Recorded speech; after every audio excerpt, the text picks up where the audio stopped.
interaksi atau muasyarah antara istri kepada suami atau suami kepada istri. Wa min husni isratil mar'ati lizauj an takuna baratan bi zaujiha. Di antara bentuk muasyarah yang baik seorang istri kepada suami, jadi bentuk pergaulan, bentuk interaksi yang baik seorang wanita, seorang istri kepada suami itu apa yang pertama? Kata Sayyid Al-Muhammad, angtakuna barratan bizaujiha. Hendaknya istri tersebut dia berbakti kepada suaminya.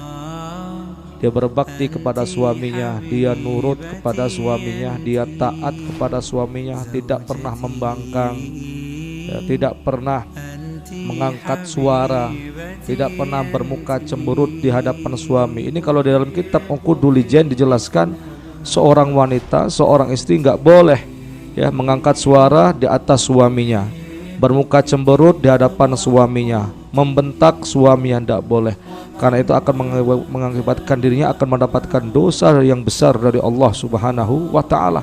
Dia nurut, dia bakti, dia taat.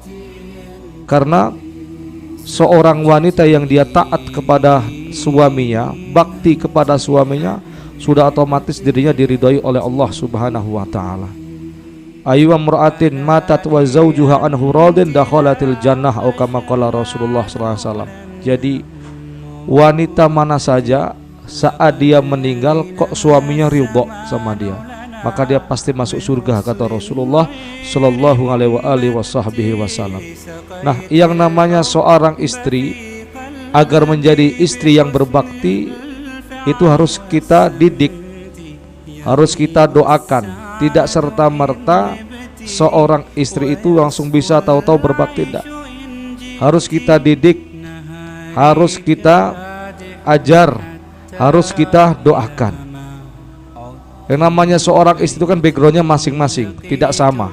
Ada yang dari pesantren, ada yang bukan dari pesantren, ada yang dari kecil dididik oleh orang tuanya, ada yang dari kecil didikannya umum. Kita kan berbeda-beda, tidak sama setiap istri kita. Oleh karena itu ya jangan pernah bosan, jangan pernah bosan untuk mendidik istri kita, mengajar istri kita menjadi wanita yang solehah, wanita yang berbakti kepada kita dan kepada orang tua kita, baik mertua atau wong tua kita. Karena ya tidak bisa serta-merta, saya katakan lagi, minimal kata Kiai Hamidul Gusmi ngomong minimal jangan pernah tinggalkan baca Fatihah untuk istri kita setiap habis sholat. Difatihahin. Semoga dengan getaran surat Al-Fatihah ini maka istri kita menjadi baik. Dan istri kita adalah tanggung jawab kita, dunia akhirat tanggung jawab kita. Baik buruknya istri itu pada kita. Nah, bagi kita yang tidak mampu untuk mendidiknya, maka serahkan, ajarkan, arahkan ke tempat-tempat lingkungan yang mendukung dirinya untuk menjadi wanita yang solehah.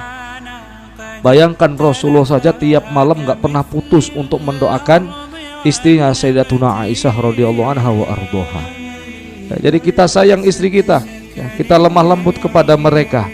Ya, jangan kita bersikap kasar, jangan kita bersikap tidak bijak terhadap apa yang dilakukan oleh istri kita selagi tidak melanggar hukum syariat. Sayangi mereka, ya, kasihi mereka.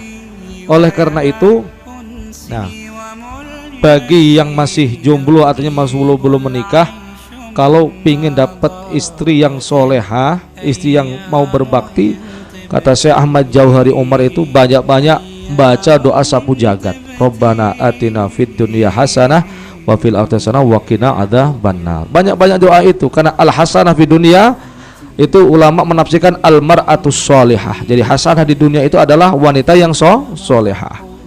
Jadi itu taat sama suami, bakti sama suami. Bayangkan itu ada satu kitab kalangan Kiai Jawa, nama judul kitabnya Al-Mar'atus Sholihah. Itu dijelaskan ada sebuah riwayat, ya, ketika itu beliau ini suami ingin melakukan perang jihad di jalan Allah Subhanahu wa Ta'ala. Maka sang suami bilang sama istrinya, kamu nggak usah kemana-mana, di rumah saja, nggak usah keluar dari rumah. Setelah sang suami pergi berjihad bersama baginda Nabi besar Muhammad SAW, ternyata dapat kabar wong tuanya, bapaknya sakit. Dikasih kabar, disuruh untuk datang. Apa kata sang istri? Maaf, saya nggak bisa lihat bapak karena saya dipesan oleh suami saya nggak boleh keluar dari rumah, kata istrinya ini. Akhirnya sudah pulang ini utusan. Yang kedua kalinya datang lagi dan ngasih tahu, bapakmu sedang sekarat, ayo pulang, semua keluarga sudah ngumpul. Coba kalau kita bagaimana kayak gini? Apa jawaban sang istri? Sang istri mengatakan, sekali lagi saya mohon maaf, sambil menangis, sampaikan kepada keluarga saya gak bisa datang karena suami saya sekarang lagi jihad dan menyuruh saya untuk di rumah, gak boleh kemana-mana. Akhirnya ayahnya meninggal sampai dimakamkan. Setelah dimakamkan, selesai, datang utusan lagi bilang, ayahmu sudah meninggal dan sekarang sudah dimakamkan, ayo toh jenguk, kapan lagi kamu mau jenguk? Sambil meneteskan air mata, apa kata beliau? Suami saya lagi berjihad, saya disuruh untuk di rumah, gak boleh kemana-mana. Setelah sang suami pulang dari jihadnya, maka sang itu sambil menangis ngasih kabar bahwa orang tuanya sudah meninggal. Langsung kaget sang suami, apa yang dilakukan? Menemui baginda Nabi besar Muhammad SAW dan menyampaikan kejadian apa yang dialaminya. Apa kata Rasulullah SAW saat itu? Ketahuilah bahwa orang tuamu itu yang telah meninggal diampuni seluruh dosa-dosanya dan angkat derajatnya berkah taat bakti istrimu kepada dirimu. Jadi ini ternyata baktinya seorang istri kepada suami menjadikan wasilah orang tua kita itu diampuni dosanya oleh Allah Subhanahu wa ta'ala.